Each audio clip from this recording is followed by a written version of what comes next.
భారతదేశంలోను వింతలు, రహస్యాలను కలిగిన అనేక దేవాలయాలులో సనాతన ధర్మ విశిష్టతను తెలుపుతూ కొండ కోణంలో ఉన్న ఆలయాల్లో కొన్ని స్వయంభూ ఆలయాలు కాగా మరికొన్ని మానవ నిర్మితాలు.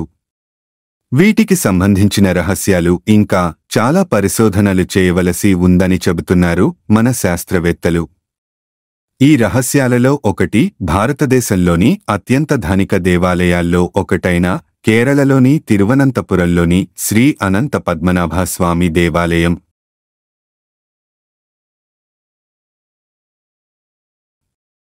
తిరు అనంతపురం అంటే దేవుడైన శ్రీ అనంత పద్మనాభుని యొక్క పవిత్ర ఆలయం అని అర్థం. ఈ నగరానికి అనంతపురం, శయనంతపురం అనే మరికొన్ని పేర్లతో కూడా పిలుస్తారు అని ఒక కథనం. భాగవత పురాతన గ్రంథాల ప్రకారం ఈ ఆలయం యొక్క నిర్మాణం 5000 సంవత్సరాల క్రితం నిర్మించబడినది అని చరిత్రకారులు చెబుతున్నారు. కలియుగం ప్రారంభమైన రోజున ఈ ఆలయాన్ని నిర్మించినట్లు తెలుస్తోంది. శ్రీమద్భాగవతం ప్రకారం శ్రీ బలరామదేవుడు తన తీర్థయాత్రలలో భాగంగా సందర్శించిన పురాతన నిర్మాణం అయిన శ్రీ విష్ణు ఆలయాలను దర్శించినప్పుడు ఇక్కడ ఉన్న పద్మతీర్థంలో స్నానం చేసినట్లు, అలాగే 10,000 ఆవులను బ్రాహ్మణులకు దానం చేసినట్లు తెలుస్తుంది. వాస్తవానికి శ్రీ అనంత పద్మనాభ స్వామి దేవాలయం 6వ శతాబ్దంలో ట్రావెన్కోర్ రాజులచే నిర్మించబడిందని 9వ శతాబ్దపు గ్రంథాలలో పేర్కొనబడింది. ఇప్పుడు ఆలయ నిర్వహణ బాధ్యత రాజకుటుంబంపై ఉంది. అప్పటిలో ఈ దేవాలయంలోనే ఆ దేశపు రాజులు అంతా తమ సంపదలను దాచుకున్నారని ఒక కథనం. అయితే ప్రస్తుతం ఉన్న ఆలయమును మాత్రం 18వ శతాబ్దంలో ట్రావెన్కోర్ మహారాజా మార్తాండవర్మ నిర్మించారు. ఈ ఆలయ నిర్మాణం ప్రత్యేకమైన చేరా శైలిలో జరిగింది. ఈ ఆలయంలో ఉన్న విగ్రహం త్రిమూర్తులను అంటే బ్రహ్మ, విష్ణువు, పరమేశ్వరులను సూచిస్తుంది. శ్రీ అనంత పద్మనాభ స్వామిని వెతుక్కుంటూ విల్వమంగళతు స్వామియార్ అనే సన్యాసి ప్రపంచాన్ని పర్యటించినట్లు పురాణాలు చెబుతున్నాయి.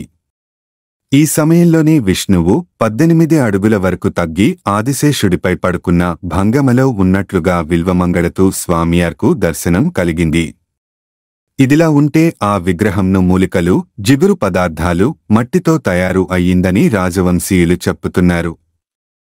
ముందుగా ఈ ఆలయంను చెక్కతో నిర్మించారు. అనంతరం గ్రానైట్ వినియోగించి నిర్మించారు. ఈరోజు ఉన్న ఆలయం గ్రానైట్ నిర్మాణంతో ఉన్నదే.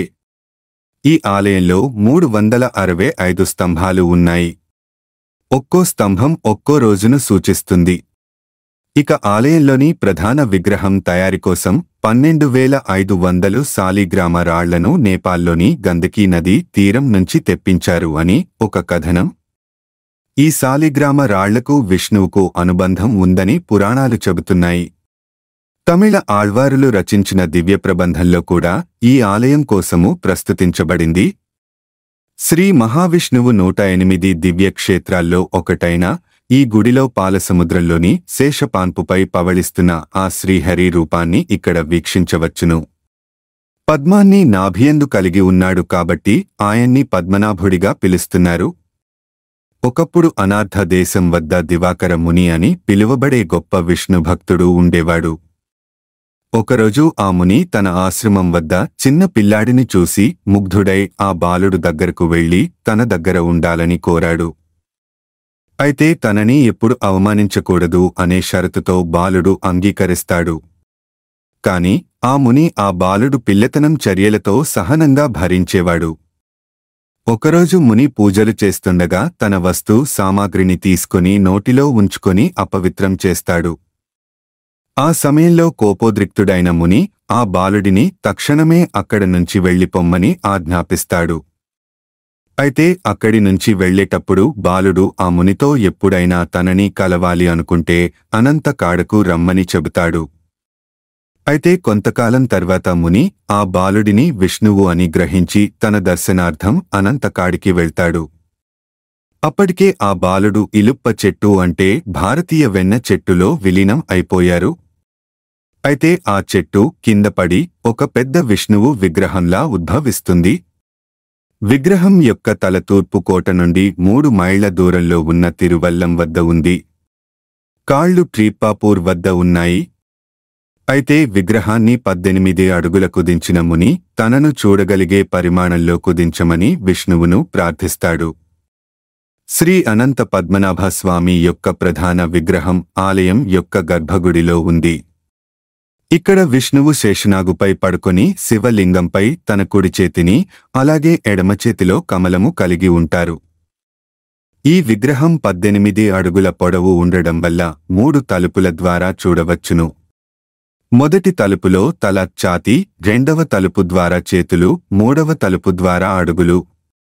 శ్రీవారుది ఈ భంగిమను అనంతశయనం అని పిలుస్తారు. అంటే యోగి నిద్ర అని అర్థం. 2011వ సంవత్సరంలో ఆలయ పాలక మండలి శ్రీ అనంత పద్మనాభ స్వామి విష్ణు దేవాలయంలో 6 రహస్య భూగర్భ గదులు ఉన్నాయి అని గుర్తించారు. వాటిలో 5 గదులు సుప్రీంకోర్టు తీర్పుతో తెరవబడ్డాయి. ఈ గదుల్లో చాలా విలువైన వస్తువులు కనుగొనబడ్డాయి. అయితే 6వ ద్వారం ఇంకా తెరవలేదు. ఫలితంగా ఆ గదుల్లో అపారమైన సంపద ఉన్నట్లు గుర్తించారు. A, B, C, D, E, F అనే ఆంగ్ల అక్షరమాల ప్రకారం ఆ గదులకు పేర్లు పెట్టారు. రహస్య భూగర్భ గదులలో బయటపడ్డ సంపదలతో అప్పటి వరకు దేశంలో అత్యంత సంపన్న ఆలయంగా ఉన్న తిరుమలను పద్మనాభ స్వామి ఆలయం వెనక్కు నెట్టింది. అందులో బయటపడిన సంపద సుమారు 5 లక్షల కోట్ల వరకు ఉంటుందని అంచనా వేశారు. నాగబంధనం వేసి ఉండటంతో 6వ ద్వారం తెరవడం సాధ్యం కాదని పండితులు పేర్కొంటున్నారు. ఎన్నో ఏళ్లు గడిచినా ఈ ఆలయంలో 6వ ద్వారం ఇంకా తెరుచుకోలేదు. ఈ ద్వారం తెరవడం సామాన్యమైన విషయం కాదు. అయితే అసలు ఈ ద్వారం ఎలా మూసివేశారో మీకు తెలుసా? ఈ ద్వారం ప్రత్యేకత ఏమిటి? ద్వారం తెరిస్తే ఎంత నిధి ఉంటుందో అంచనా వేయగలరా? ఈ గుడి కథ ఏమిటి? ఈ ఆలయంలో ఉన్న ద్వారం వెనుక భారీ నిధి ఉంటే ఈ ద్వారం ఎందుకు తెరవలేదని మీరు కూడా ఆలోచిస్తూ ఉన్నారా? అయితే వీడియోని చివరి వరకు చూడండి. ఆ వింత ఏమిటో మీకే తెలుస్తుంది. అనంత పద్మనాభ స్వామి ఆలయంలోని 6వ ద్వారాన్ని పాములు రక్షిస్తాయి అని ఒక ప్రచారం. తలుపు తెరవడానికి ఎవరినీ అనుమతించవని ఒక కథనం. భక్తుల నమ్మకాల ప్రకారం ఒకసారి ఒక వ్యక్తి 6వ ద్వారాన్ని తెరవడానికి ప్రయత్నించినప్పుడు తను పాము కాటుతో మరణించాడు అని ఇక్కడ ప్రచారం. నిజానికి ఈ తలుపు ఉక్కుతో తయారు చేయబడింది. ఈ తలుపులపై 2 పాముల చిత్రాలు ఉంటాయి. ఈ తలుపుకు తాళం ఉండదు. అయితే ఈ ద్వారాన్ని తెరవడానికి వేరే మార్గం ఉందని అంటారు ఇక్కడ అర్చకులు. ఈ ద్వారం తెరవాలంటే పాములకు సంబంధించిన మంత్రాల ద్వారా మాత్రమే సాధ్యమని నమ్ముతారు. అయితే ఈ తలుపులు తెరవడం వల్ల చాలా ప్రమాదం ఉందని భావిస్తారు. ఈ గేటు ఎవరు తెరవగలరంటే ఈ గేటును దైవం నియమించిన వ్యక్తి మాత్రమే తెరవగలడని, ఇప్పటివరకు అలాంటి వ్యక్తి కనుగొనబడలేదని అంటారు. చాలామంది 6వ ద్వారం లోపల ఉన్న రహస్య భూగర్భ గదులు శపించబడిన ప్రాంతం అని కూడా భావిస్తారు ఇక్కడ భక్తులు. అయితే ఈ తలుపులు తెరవడానికి ఓ వ్యక్తి రావాల్సి ఉందని, వచ్చేవరకు వేచి ఉండవలసినదే అని అంటున్నారు. ఈ రహస్య ఖజానా తలుపు గరుడ మంత్రం జపించే జ్ఞానం తెలిసిన ఉన్నత స్థాయి సాధువుల ద్వారా మాత్రమే తెరవబడుతుంది. ఎవరూ మరే విధంగానూ తలుపులు తెరవలేరు. అయితే ప్రస్తుతం ఇంతటి శక్తివంతమైన సిద్ధపురుషులు ప్రపంచంలో ఎవరూ లేరని చెబుతున్నారు. ఎమిలీ గిల్క్రిస్ట్ హాచ్ రచించిన ట్రావెన్కోర్ ఏ గైడ్బుక్ ఫర్ ది విజిటర్ అనే పుస్తకం 1931వ సంవత్సరంలో వాల్లెట్ తెరవడానికి ప్రయత్నించిన వ్యక్తుల బృందాన్ని గుర్తుచేస్తుంది. నాగుపాములతో నిండిన ఈ తలుపులు తెరవడానికి వెళ్లినప్పుడు పాముల దాడితో అక్కడ నుంచి ప్రాణాల కోసం పారిపోవాల్సి వచ్చిందని పేర్కొన్నారు. 1908వ సంవత్సరంలో అదే విధంగా చేసిన ప్రయత్నం విఫలమైందని ఏ గైడ్బుక్ ఫర్ ది విజిటర్ పుస్తకంలో పేర్కొన్నారు. అనంత పద్మనాభస్వామి ఆలయం పరిపాలనపై సర్వ హక్కులు ట్రావెన్కోర్ రాజకుటుంబానికి సుప్రీంకోర్టు అప్పగించింది. తమకు పద్మనాభ స్వామితో ప్రత్యేకమైన అనుబంధం ఉందని గుర్తుచేసుకున్నారు. ఆలయంలోకి వెళ్లే ముందు ఎలాంటి పాదరక్షలు ధరించమని, భగవంతుడిని దర్శించుకున్న తర్వాత కూడా కాళ్లను శుభ్రపరుచుకుంటామని చెప్పారు. అంటే ఒక్క ఇసుక రేణువు కూడా తమ వెంట తీసుకెళ్లకుండా జాగ్రత్త పడతామని చెప్పారు. ఆలయంలో ఇసుక రేణువుతో సహా ప్రతి వస్తువు విష్ణుమూర్తికే చెందుతుందని చెప్పారు. 1970 సంవత్సరంలో రాజకరిటాన్ని పద్మనాభస్వామికి అంకితం చేశారు. దీంతో ఇకపై పద్మనాభస్వామి తమకు రాజని, తామంతా ఆయనకు సేవ చేసుకునే సేవకులమని ప్రకటించడం జరిగింది. ఇంతటి విశిష్టత కలిగిన ఆలయంను మీరందరూ తప్పకుండా దర్శించి తరించండి. సర్వం శ్రీ అనంత పద్మనాభస్వామి అర్పణమస్తు.